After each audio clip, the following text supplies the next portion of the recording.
Senhor esteja convosco.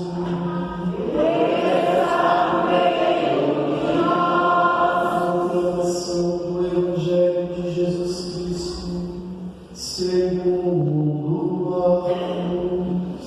Glória a vós, Senhor. Naquele dia, Jesus chamou os 12 e começou a enviá-los dois a dois, dando-lhes poder sobre os espíritos impuros. Recomendou-lhes que não levassem nada para o caminho, a não ser cajado, nem pão, nem sacola, nem dinheiro na cintura. Mandou que andassem de sandálias e que não levassem 2 túnicas. E Jesus disse ainda: quando entrardes numa casa, ficai ali até vossa partida. Se em algum lugar vos excederem, nem quiserem vos escutar, quando sairdes, sacudi a poeira dos pés, como testemunho contra eles. Então os 12 partiram e pregaram que todos se convertessem. Expulsavam muitos demônios e curavam numerosos doentes, ungindo-os com óleo. Palavra da salvação.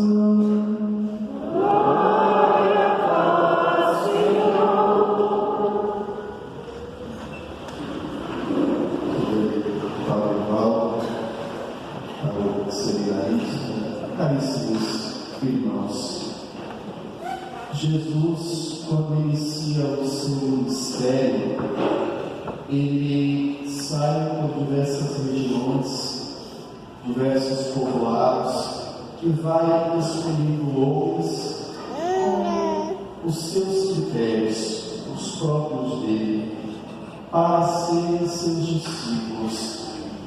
Jesus chama Pedro, chama André, Tiago, chama João, Mateus. Cada um deles chama sua realidade e lhes convida a servir. Todos eles, Jesus se aproxima e diz: segui.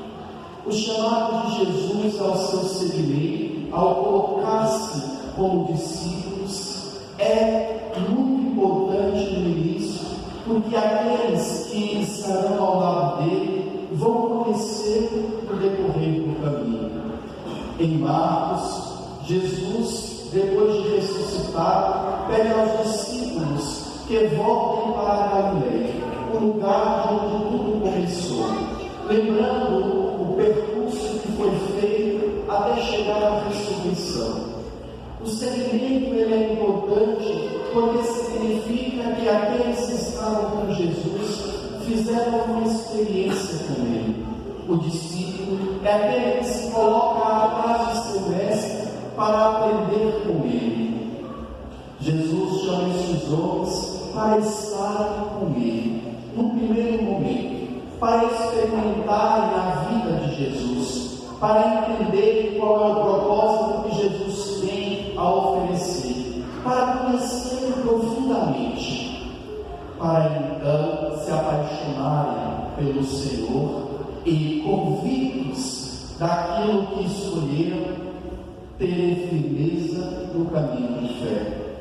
O Evangelho que hoje nós escutamos fala do envio desses discípulos, mas um envio que não é imediato, é um envio posterior a este tempo de proximidade, este tempo de intimidade com o Senhor. Depois de Jesus perceber que ele já tinha elementos suficientes para o caminho, Jesus então os envia a anunciar, a convidar o povo à conversão. Olha, meus irmãos e irmãs, o convite de Jesus e o seu envio é também para cada um de nós. Primeiro somos convidados a estar com o Senhor, a experimentar, a compreender qual o propósito que Ele quer de nós, a vivermos com Ele, para que tenhamos convicção de nosso caminho de fé. E depois desse tempo de experimentar, de provar o Senhor, esse tempo de proximidade com Ele, também nós somos lançados ao mundo para anunciar o reino de Deus. Mas são tempos importantes em nossa caminhada, para que de fato saibamos o que fazer, tenhamos clareza e convicção nos nossos posicionamentos. O ID de Jesus é um ID àqueles que ele percebe que já tem elementos suficientes para garantir a sua fé. Tem um episódio que Jesus se encontra com um homem. Jesus o cura, ele se encanta com Jesus e diz assim: agora eu vou sair anunciando. Jesus diz: não, calma, você não me conhece. O que você vai dizer? Como você vai me anunciar se você não me conhece? Fica aqui comigo. A igreja é este tempo de ficar perto de Jesus, de escutar a sua palavra, de atualizar essa palavra por meio do magistério da igreja, na homilia proferida. É a atualização da palavra de Deus para dar elementos que fortaleçam e que sustentem a nossa fé. É a igreja um momento de intimidade e proximidade com o Senhor, por meio da sua palavra, mas sobretudo por meio da Eucaristia, o alimento que sustenta a caminhada de todo cristão.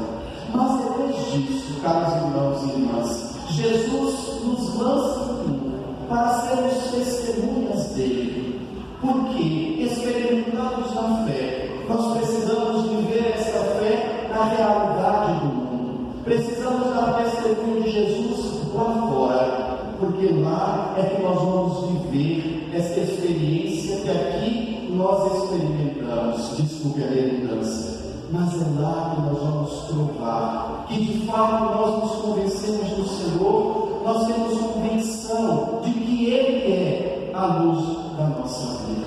Mas sem essa experiência, nós não temos condições de ir. Por isso, Jesus nos pede para abrir o nosso coração, para este tempo de experimentá-lo, de proximidade com Ele, para que nós tenhamos clareza da nossa fé, para que saibamos para onde nós vamos. Todos nós somos sim enviados em missão, mas somos enviados quando provados pelo Senhor, na certeza de que nós temos sim a oferecer. Mas como eu comecei dizendo aqui, Jesus não é seletivo no sentido de que eu quero alguns e outros não. O seu convite é para todos, mas Ele espera essa resposta e a abertura do coração para que Ele transforme a nossa vida. Como nos diz Santo Tomás de Aquino, a graça pressupõe a natureza. A graça de Deus está aqui agindo em nosso meio. Mas se eu não me abro, se não abro a minha natureza humana para que essa graça me transforme, ela não consegue me atingir, porque Deus não fere a liberdade de nenhum de nós. Por isso, o primeiro convite é este seguir. Seguir Jesus para anunciá-lo de verdade. Porque às vezes a gente escuta por aí, mas tem tantos evangelizadores, tem tantos anunciadores do Evangelho no mundo, há tantas redes sociais que falam de Jesus, mas nós devemos nos perguntar: de qual Jesus? De qual Deus elas falam? Do Deus de Jesus Cristo. Porque corremos um grande risco, como hoje tanto acontece, de vivermos uma fé à nossa maneira. E é isso que fala a primeira leitura, disso que fala a primeira leitura. O profeta Amós é suscitado para ir ao reino do norte de Israel. Depois da morte de Salomão, Israel é dividido em dois reinos, o reino do norte e o reino do sul, o reino de Judá. No reino do norte, instala-se um templo no Monte Garizim, e no reino do sul, continua o templo que Salomão construiu, o templo de Jerusalém. Mas o templo do reino do norte é um templo atrelado ao rei. Tudo que ali se faz a partir da vontade do rei. É tudo para favorecer e enaltecer a figura do rei, e não a vontade de Deus. Amós é suscitado para que vá lá e mostre os equívocos daquele povo. Mas quando ele chega, dizem a ele: vai embora daqui, vá anunciar o reino do sul, que é mais tranquilo, porque aqui o templo é do rei. Quer dizer, a fé aqui não é a partir de Deus, é a partir do reino. Amós diz: não sou profeta, eu sou apenas um cultivador de citrouxos, eu sou um homem do campo, mas Deus me suscitou para exortar o seu povo a se converter. Ali no templo se faziam belíssimas liturgias, grandes sacrifícios, mas que não condiziam com a vida e a realidade de quem ofertava. Diante do altar, suntuosos cultos, mas na prática cotidiana, feriam, matavam, roubavam, usurpavam os outros. E não é isso que Deus quer de nós. O profeta, então, exorta-os a converterem o coração, a de fato permitir que o Senhor seja o centro de sua vida. Por isso a importância de permanecer junto de Jesus, para que também nós não saiamos anunciando um Cristo que não condiz com o Cristo da fé, mas um Cristo a partir da minha vontade.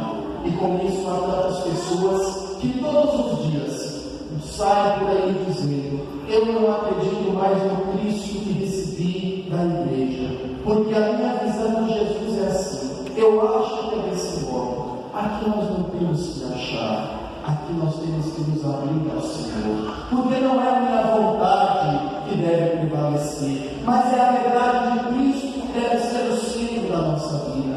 Aqui nós estamos para viver esta verdade, e não o que eu acho ou penso. E só acontece isso se de fato eu abro a minha vida e o meu coração para experimentar o Senhor, que muitas vezes vai se exigir sair a anunciar, mesmo com minha pequenez, que vai me exigir que vá transformar o mundo, mas Ele vai exigir de mim que me abra, que me transforme, que me mude. Penso que a liturgia deste dia, a liturgia da palavra, deixa para nós uma grande pergunta que devemos parar e refletir.